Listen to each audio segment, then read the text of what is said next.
Dans l'info éco, bien sûr. Bonjour Christophe. Bonjour Damien. Voilà, cette visite, elle soulève également de nombreuses questions, notamment sur de possibles conflits d'intérêts, Christophe. Oui, parce qu'avec Donald Trump, les lignes entre politique et business sont toujours un petit peu floues. Cette tournée, elle commence à Riyad, où se tient un grand forum économique. Aujourd'hui, à MAGA pour le Moyen-Orient, comme ils disent. Sur scène, on aura Elon Musk, Mark Zuckerberg, Sam Altman et d'autres emblématiques patrons américains. L'Arabie Saoudite prévoit d'investir jusqu'à 600 milliards de dollars aux États-Unis, voire plus encore. Et en échange, le président américain pourrait donner son feu vert à des projets de nucléaire civil dans le royaume.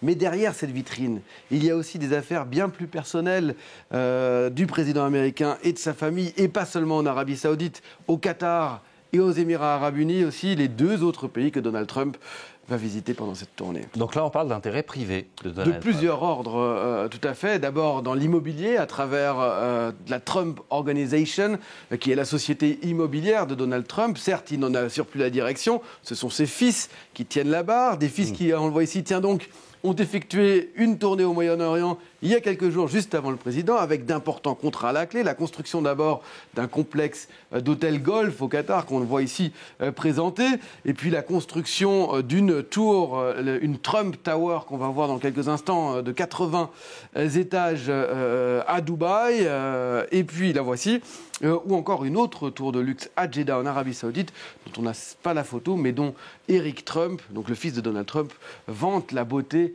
à un journal local. On va l'écouter. On vient de commencer, on a tous les plans. Ce sera de très loin la plus belle tour de Jeddah, un bâtiment dont on est vraiment fier dans la famille. Alors les frères Trump, fils de Donald Trump, étaient également dans la région pour d'autres affaires, dans les crypto-monnaies, puisqu'ils ont fondé l'année dernière le World Liberty Financial, une entreprise de crypto-monnaies. Le fonds d'Abu Dhabi vient d'y injecter 2 milliards de dollars, pas moins que ça. Une entreprise que les frères Trump co-dirigent d'ailleurs, avec d'autres frères, les frères Witkoff.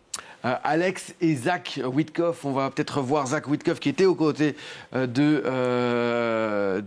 Eric Trump là, il y a quelques jours à Dubaï. Ce sont les fils de l'actuel envoyé spécial de Donald Trump pour le Moyen-Orient.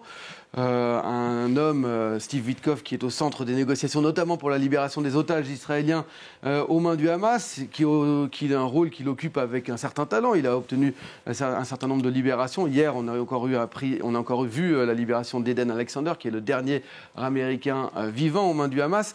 Mais ce mélange des genres pose évidemment des questions, puisque dans les négociations, le Qatar joue un rôle important. Or, il a des affaires florissantes, cet homme Steve Witkoff, avec Doha, l'un de ses meilleurs clients. Le fonds souverain qatari a racheté en 2023 l'un de ses hôtels à New York, le Park Lane, pour plus de 600 millions de dollars. C'est un vrai mélange des genres. Et puis, il y a un autre personnage dans la galaxie Trump qui mène des affaires florissantes dans la région. Oui, c'est Jared Kushner, le gendre de Donald Trump. Lors du premier mandat du milliardaire, il avait justement pris ce rôle d'envoyé spécial au Moyen-Orient. C'est lui qui avait orchestré les accords d'Abraham. Aujourd'hui, il n'a plus de rôle officiel, mais il reste très largement influenceur de l'ombre. Un influenceur qui, depuis 2001, a fondé Affinity Partners, qui est un fonds d'investissement privé qui aujourd'hui gère près de 5 milliards de dollars, mais surtout 2 milliards de dollars du fonds souverain saoudien. En tout cas, lorsqu'on pose la question à la porte-parole de la Maison-Blanche sur les risques de conflit d'intérêts dans tout ça, eh bien, elle balaie tout simplement le sujet d'un revers de main. Voilà qui est dit. Merci beaucoup, Christophe Dansette, de nous avoir